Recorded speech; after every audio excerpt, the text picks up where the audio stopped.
আসসালামু আলাইকুম এভরিওয়ান, আশা করি সবাই ভালো আছেন। আজকে আমি নিয়ে আসলাম অত্যন্ত ভিন্নধর্মী একটি রেসিপি, বাদামের লাড্ডু। আমরা অনেক লাড্ডু খেয়েছি, কিন্তু বাদাম দিয়ে যে এত মজার লাড্ডু হয় তা আমরা অনেকেই জানি না। আর যারা আমার চ্যানেলে নতুন তারা অবশ্যই আমার চ্যানেলটি সাবস্ক্রাইব করে নেবেন। চলুন দেখে নেওয়া যাক রেসিপিটা। এখানে আমি হাফ কাপ পরিমাণ চাল নিয়েছি।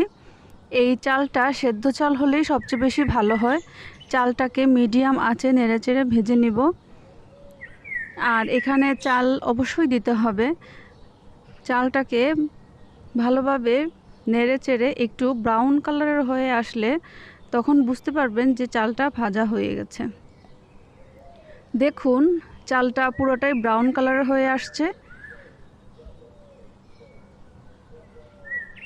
এবার একটু নেড়েচেড়ে দিয়ে আমি চালটাকে নামিয়ে নেব।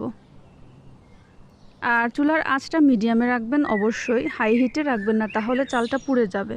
এখানে নিয়েছি আমি কাজু বাদাম হাফ কাপ থেকে সামান্য পরিমাণ কম, আর দিয়ে দিব কাঠবাদাম হাফ কাপ থেকেও সামান্য পরিমাণ কম।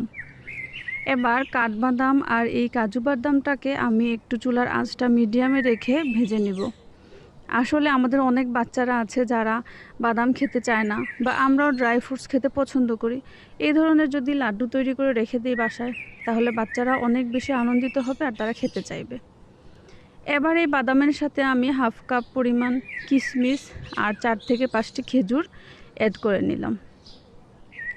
এবার একটা ব্লেন্ডারে আমি সবগুলা উপাদান একসাথে ব্লেন্ড করে নিব। চালের যে ভাজাটা ছিল সেটা বাদ দিয়ে বাকি যেগুলো ছিল সেগুলো একসাথে ব্লেন্ড করে নিলাম। তারপর আলাদাভাবে আমি আবার সেই চালটাকে ব্লেন্ড করে নিব। দেখুন, চালের গুঁড়াটাকেও ব্লেন্ড করে নিলাম।